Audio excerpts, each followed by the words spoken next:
नमस्कार साथियों। तो जैसा आपको पता है आरएमएल का पेपर आपका हो गया है।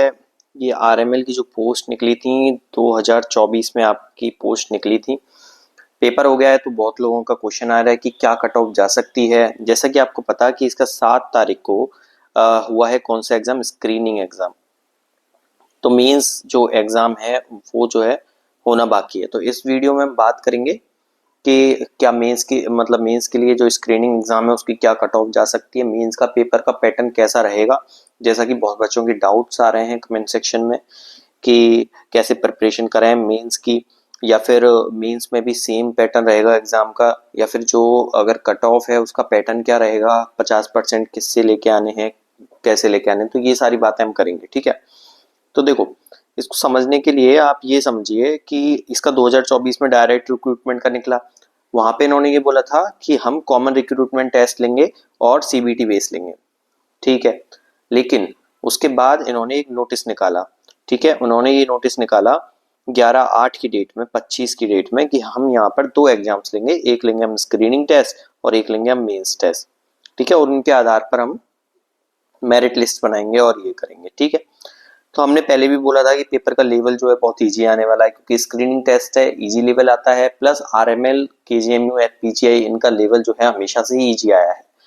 तो वैसा ही हुआ। नॉन नर्सिंग का जो पैटर्न था, नॉन नर्सिंग का जो एग्जाम था, बहुत ही बेसिक लेवल का आया, ठीक है। तो जिस बच्चे ने थोड़ी भी तैयारी की है नॉन नर्सिंग की, नर्सिंग की, वो बच्चा अच्छा करके आया है। तो इसलिए सोच रहे हैं कि कट ऑफ जो है ज्यादा जा सकती है। तो इससे पहले हम कट ऑफ को देखें, उससे पहले हम देख लेते हैं कितनी सीट्स हैं, तो उसके बारे में क्लियर हो जाते हैं, क्योंकि ये बहुत पुराना एग्जाम है तो बच्चे भूल ही गए कि कितनी सीट्स निकली हैं। तो देखो 665 जो है टोटल सीट्स निकली हैं, जिनमें से यूआर के लिए, ये गौर करना, यूआर के लिए केवल 252 है, ना कि आधी सीट्स हैं। तो 252 सीट्स यूआर के लिए हैं, जिसपे अदर स्टेट वाले कैंडिडेट जो हैं वो compete करेंगे, प्लस जो यूपी के यूआर में आते हैं, जनरल में जो कैंडिडेट आते हैं जिनके पास ईडब्ल्यूएस सर्टिफिकेट नहीं है, वो भी फाइट करेंगे। और बाकी सारे अदर तो फाइट करेंगे ही। जो यूआर की कट ऑफ को क्लियर करके जाएगा वो जनरल में काउंट होगा, ठीक है। तो ये बात याद रखो। तो ये जो 252 सीटें हैं, अगर बाहर वाले, अगर बच्चे जो हैं यूपी के बाहर वाले जो बच्चे, अगर वो सोच रहे हैं इस एग्जाम के लिए, तो उनको फाइट देनी पड़ेगी। क्यों? क्योंकि केवल 252 सीट्स ही हैं उनके लिए, बाकी सारी सीट्स जो हैं वो रिजर्व्ड है। जिसमें एससी के लिए 143 सीट्स हैं, काफी सीट्स हैं। 12 सीट्स हैं एसटी के लिए, ओबीसी के लिए 177 एंड ईडब्ल्यूएस के लिए भी 81। तो देखो, जैसा कि आज तक पैटर्न रहा है, अगर ये एक ही एग्जाम हुआ होता तो 252 जो है मार्क्स तक जो मेरिट होती उसमें सिलेक्शन हो जाता जो यूआर वाले हैं, ठीक है, जो जनरल कट ऑफ है। बाकी इसमें से कुछ सीट जो है ओबीसी, एसटी, एससी वाले जो बच्चे हैं वो फाइट कर जाते हैं। तो करीब करीब हम बोल सकते थे कि 252 या फिर बात करो 240 जो है एक सेफ रैंक हो जाती उन बच्चों के लिए जो बाहर से compete कर रहे हैं, जो केवल यूआर के हैं, ठीक है। एक तो ये बात समझे आप। लेकिन ये स्क्रीनिंग एग्जाम है बच्चों, ये भी याद रखना है। स्क्रीनिंग एग्जाम का मतलब है कि ये कम से कम तो काफी एक्स्ट्रा बच्चे जो हैं लेंगे। मतलब वैसे इनको 5 गुने बच्चे लेने चाहिए, मतलब 6 25, मतलब करीब 3,000 के करीब या 4,000 के करीब जो है बच्चे इनको सेलेक्ट करने चाहिए मेंस एग्जाम्स के लिए। लेकिन इन्होंने क्या किया है, इन्होंने एक, अब यहाँ पर देखो ये एक न्यूज आई है। ये न्यूज ये थी कि 50% ने नर्सिंग भर्ती की जो स्क्रीनिंग परीक्षा थी आरआरबी छोड़ दी। मतलब टोटल कितने अभ्यर्थी थे? टोटल थे 47,500, ठीक है। तो 47,500 ने ये परीक्षा जो है वो दी, मतलब दी नहीं, ये परीक्षा भरी है, उसका फॉर्म डाले थे। 133 ऑनलाइन सेंटर पे अभी ये परीक्षा हुई। इनमें से केवल 22,800 ही उपस्थित हुए। और संस्थान के मुख्य चिकित्सक जो थे, अधीक्षक हैं, सीएमओ हैं, उन्होंने ये बोला है, प्रोफेसर जो विक्रम सिंह है, उन्होंने ये बोला कि नर्सिंग के 665 पदों के लिए 2 चरणों में भर्ती परीक्षा हो रही है। स्क्रीनिंग जो परीक्षा है ऑनलाइन हुई, जिसमें एसटीएफ की भी मदद ली गई। एक पाली में 9 से 11 के बीच में परीक्षा हुई। करीब 7,000 परीक्षाओं को शामिल किया जाएगा। तो यहाँ पर इन्होंने बोला है 7,000 परीक्षार्थियों को शामिल किया जाएगा। मतलब कितने गुने? मतलब ये बोल रहे हैं करीब 10 गुने परीक्षार्थियों को इसमें लिया जाएगा। तो इससे आपकी जो कट ऑफ है उसका लेवल बहुत कम हो जाएगा, ठीक। तो बच्चे कट ऑफ का लेवल इसकी वजह से आपका कम हो सकता है, नहीं तो आपकी कट ऑफ अच्छी खासी जाती। लेकिन फिर भी अगर हम बात करें तो अच्छा इसमें और देख लो कि किसी किसी का डाउट ये भी आया है कि क्या मेंस एग्जाम का पैटर्न भी सेम रहेगा, तो बिल्कुल यहाँ पर बिल्कुल क्लियर इन्होंने किया है कि all the candidates hereby inform that recruitment for the post advise 2 में होगा।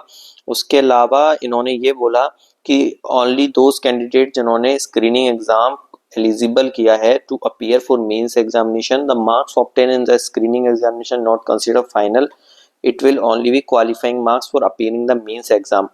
ठीक है, और इन्होंने क्या बोला, एग्जामिनेशन पैटर्न, हाँ देखिए 5 जो पॉइंट है इसको गौर से पढ़िए कि candidates are also inform that the syllabus and examination pattern for screening and mains examination will be the same as mentioned in the above advertisement. Above advertisement कौन सा था, जो पहले इन्होंने दिया है, ये वाला जो हमने देखा था, और उसमें ये बोला था कि 40 क्वेश्चन नॉन नर्सिंग के और 7 क्वेश्चन नर्सिंग के आएंगे, जैसा पहले भी बताया गया था आपको। तो ऐसा ही भविष्य के जो एग्जाम होने वाला है मेंस वाला, उसमें ही आने वाले हैं। ठीक है, तो इतना समझिए। उसके बाद एक चीज है क्वालिफाइंग मार्क्स। ठीक है, तो ऐसा नहीं है कि हर कोई बच्चा अगर ST SC का है या फिर OBC का है, रिजर्व कैटेगरी का है, तो हर एक सेलेक्ट हो जाएगा। क्वालिफाइड मार्क्स उसको चाहिए ही। ठीक है, जैसे कि 50% क्वालिफाइंग मार्क्स चाहिए UR के लिए और EWS के लिए। मतलब मान लीजिए कि अगर बच्चे सेलेक्ट होने वाले हैं, किसने, UR के सेलेक्ट होने वाले हैं आपके 3000 बच्चे हैं जो जनरल सीट्स पे कर रहे हैं। ठीक है, और उनके 50% से मार्क्स ही नहीं आए थे, तो वो इतने सेलेक्ट नहीं होंगे बच्चे। ठीक है, तो ये चीज का ध्यान देना है आपको। इसी तरह से ये SC ST and OBC PWD candidates हैं, इनको भी 40% के मार्क्स तो लाने ही लाने हैं, उसके बाद मेरिट लिस्ट बनेगी। ठीक है, तो फाइनल मेरिट लिस्ट कब बनेगी, जब मेंस का एग्जाम हो जाएगा। क्या स्क्रीनिंग के मार्क्स उसमें जुड़ेंगे, अगर किसी का है तो नहीं जुड़ेंगे बच्चे। स्क्रीनिंग का पेपर केवल मेंस पेपर के लिए एलिजिबिलिटी का ही एक वो है बात करें तो पैमाना है, बाकी और कुछ नहीं जुड़ेगा इसका स्क्रीनिंग का, बस आपको इसमें क्वालिफाइड होना है। ठीक है, ये बात आपको समझ में आई होगी। अच्छा, तो यहाँ पे आपको ज्यादातर आपके डाउट जो है क्लियर हो गए होंगे। आप यहाँ पर देख सकते हैं किस आधार पे इन्होंने पोस्ट का बंटवारा किया है। ठीक है, तो चलिए अब अगर हम बताएं आपको कि कितनी कट ऑफ जानी चाहिए, तो अगर बात करेंगे SC ST या PWD कैंडिडेट्स जो हैं उनके लिए। ठीक है, तो अगर हम बात करेंगे कि ST SC and PWD candidate जो हैं उनके लिए अगर कितनी कट ऑफ जाएगी, तो वो केवल अगर अगर जो बेसिक कट ऑफ है 40% उसको भी पार कर लेते हैं, तो मेरी नज़र में वो क्वालिफाइड हो जाएंगे मेंस के लिए। आप ये याद रखना। ठीक है, वो मेंस के लिए क्वालिफाइड पक्का हो जाएंगे। OBC जो हैं उनके लिए लास्ट कट ऑफ 45 to 50% जाने वाली है, इससे ज़्यादा इनकी कट ऑफ नहीं जाएगी, क्योंकि बच्चे केवल यूपी के ही लोग हैं जो ये देंगे। तो 45 to 50 जो है परसेंट इनके OBC कट ऑफ जाएगी लास्ट टू लास्ट। और अगर बात करेंगे EWS के लिए, तो पहले EWS की बात करें। EWS बच्चे 50 से 55 लगा के चलो, लास्ट इससे ज़्यादा कट ऑफ इनकी नहीं जाने वाली, 50 से 55%। इतने पे इनका सिलेक्शन जो है आराम से हो जाएगा। और अगर बात करेंगे हम UR वालों की, बात करेंगे जनरल की, तो जनरल की कट ऑफ, हाँ जनरल की कट ऑफ थोड़ी हाई जा सकती है, और थोड़ी हाई आप मान के चलिए 60 to 65 at last cut off है, इससे ज़्यादा कट ऑफ नहीं जाएगी, भले से कितने ही बच्चे सेलेक्ट करें। ठीक है, तो ये बात बिल्कुल याद रखें। वैसे भी अगर ये 7000 बच्चों को सेलेक्ट करने वाले हैं, जो कि ऐसा हो नहीं सकता, वैसे 7000 बच्चों को अगर ये कर रहे हैं 7000 बच्चों को सेलेक्ट, तो ये जो है कट ऑफ के मार्क्स जो हैं और कम हो सकते हैं। जैसे देखो ये तो मिनिमम मार्क्स बताए हैं, ये OBC में थोड़े से और कम हो सकते हैं। EWS और UR जो है वो हो सकता है UR जो है 55 to 60% भी चला जाए, लेकिन 60 to 65 लास्ट इसकी कट ऑफ जाएगी, ये बात आप मान के चलें। क्योंकि भले से पेपर का लेवल कितना ही ईजी हुआ हो, लेकिन बच्चे नेगेटिव मार्किंग्स होती हैं और नहीं जाती इतनी कट ऑफ, ये हमने पहले ही बताया था। अगर आप मेंस का भी पेपर देखो तो मेंस का भी पेपर इसी तरह से थोड़ा इजी ही आएगा, ज़्यादा टफ उसका नहीं आएगा। अच्छा, हमारे चैनल पे हम बताएं तो हमने नॉन नर्सिंग पहले कराई थी, लेकिन क्योंकि कम समय था इसलिए हम पूरी नॉन नर्सिंग नहीं करा पाए थे, लेकिन मेंस के लिए अब हमारे पास काफ़ी समय है, तो जैसे ही नॉर्सेट का पेपर हो जाता है आपके लिए नॉन नर्सिंग की क्लासेस जो हैं वो डाल दी जाएंगी। अलग अलग टॉपिक के छोटे छोटे बेसिक कॉन्सेप्ट ही डाले जाएंगे ताकि आप जो कॉन्सेप्ट पढ़ना चाहो, जो टॉपिक पढ़ना चाहो वो उससे कर लो, ठीक है। और बिल्कुल बेसिक्स पढ़ाए जाएंगे, कोई एडवांस लेवल का नहीं पढ़ाया जाएगा जिससे आपका टाइम वेस्ट हो। तो आपको बस थोड़ी प्रैक्टिस करनी है, नॉन नर्सिंग पे थोड़ा ध्यान देना है, क्योंकि यहाँ पर भी आपने देखा होगा कि बच्चों नॉन नर्सिंग कितनी लेवल इजी आया है। और इजी नॉन नर्सिंग आने का ये है कि कट ऑफ आपकी ऊपर जा सकती है। तो मेंस के लिए आप मान के चलना कि मेंस की अगर इस तरह का पेपर आता है मेंस के लिए, तो आपकी जो कट ऑफ है जनरल वालों की मैं बताऊं तो 70-75 के करीब करीब कट ऑफ आराम से चली जाएगी, ठीक है। और इसी तरह से SC ST OBC जो हैं उनके लिए भी कट ऑफ जो है हाई जाएगी। हालांकि उनके लिए इनसे कम जाती है कट ऑफ, क्योंकि पहली बात तो यहाँ पर बाहर वाले जो बच्चे हैं वो पार्टिसिपेट नहीं कर पाएंगे, ठीक है। तो ये एक एडवांटेज हो जाता है, डोमिसाइल का एडवांटेज हो जाता है उनके लिए कि वही जो है अपनी कैटेगरी का फायदा उठा सकते हैं, ठीक है। तो इसीलिए नॉन नर्सिंग पे बेहद ध्यान देना है। जो भी बच्चे हैं यूपी के चाहे बाहर वाले बच्चे हैं, नॉन नर्सिंग में ऐसे पेपर में आपको 30 से ऊपर नंबर लाने ही चाहिए थे, है ना। और अगर मेंस होता है तो 30 से ऊपर नंबर चाहिए ही, तभी आप नर्सिंग में 45-40 करोगे, तब आपका सिलेक्शन के चांसेस जो हैं बिल्कुल श्योर हो जाएंगे, ठीक है। तो इतना आपको याद रखना है।